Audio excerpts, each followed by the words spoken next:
Shalom Uvracha. The Mishnah in Megillah teaches us that the Megillah is read under different circumstances on 5 days, the 11th, 12th, 13th, 14th and 15th of Adar. There are 5 days when the Megillah can be read. Says the Mishnah, lo pachos, no less than that, not on the 10th, velo yoser, not more than that, not on the 16th. Says the Bris Kahunas Olam, in a drush that speaks about Megillat Esther, that if we sum the total of these 5 days, 11, 12, 13, 14, 15, we reach a total of 65, which is the gematria of the name of Hashem, Adnos, Aleph Daled Nun Yud, reaches a total of 65. That's when the Megillah is read. When is the Megillah not read? 10 and 16. Together, 26. 26 is the gematria of Shem Havaya Baruch Hu, the name of Hashem, the true name, the ultimate name, the name that represents Hashem's fullest goodness, His absolute connection with His people, His presence in the world. Meaning, Megillat Esther represents the hiding of the Shem Havaya, the hiding of Hashem's true presence in the world. Rather, we only have the Shem Adnos, which we're able to say, but it doesn't represent the fullness of the connection between Hashem and His people. And therefore, in the story of Esther, Mordechai and Esther have to work in the dark. They don't have divine revelation. There's no Shekhinah, divine presence. There's no Nevuah. There's no prophecy. There's no instruction. They have to do their best. They have to figure out for themselves what needs to be done. They have to take risks and chances in order to try to realize the divine will without knowing what the proper route is and where to go. But ultimately, it's a Megillat Esther. Megillah means revelation, Gilui. There's a revelation of the hidden. It's true. Lo pachos velo yoser. The name of Hashem is hidden in the Megillah. There's no name of Hashem mentioned in the entire text.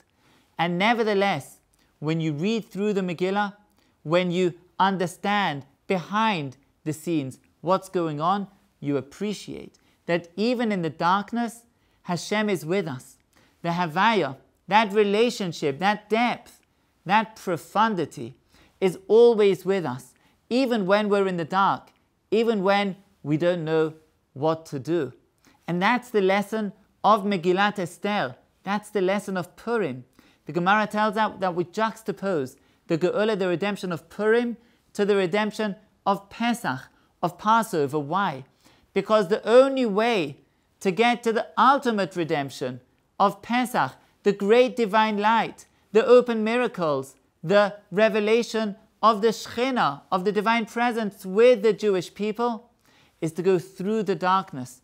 The Pasuk says, Ha'am ha'holech b'choshech, the nation that walks in darkness, Ra'ar Gadol, sees great light. If we're able to walk through the darkness, if we place our trust in Hashem, even when we can't see Him, if we go through the hard times when all we have is Adnos, meaning Hashem's lordship over us, when we do what we have to do to fulfill His instructions, His commandments, without experiencing the closeness, the intimacy of the relationship, then ultimately we'll get beyond those boundaries of the letter of the law to the true relationship that we experience on Pesach. But we need to go through those stages. And that's what Purim is all about. That's why Purim is celebrated on a regular weekday, a day that doesn't transcend anything in particular. It's just a regular day. But what do we do on this regular day of Purim? We have this remarkable type of celebration when we loosen our control. We get a little bit inebriated. Chayavinish livesumi bepuraya. A person has to become inebriated on Purim.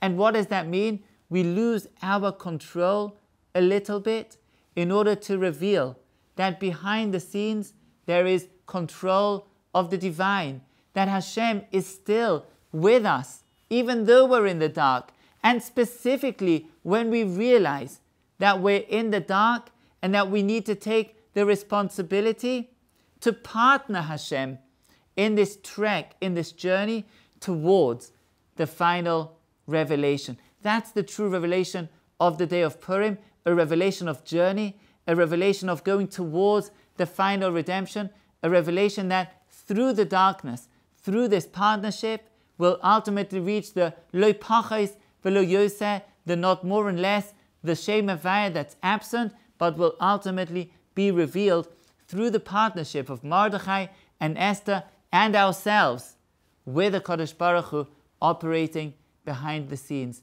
We should be Zeicha, we should merit. Now we should see great light from a place of darkness. We should go from one revelation, from one redemption to the final redemption, and we should all have a beautiful Shabbos. Shabbat Shalom.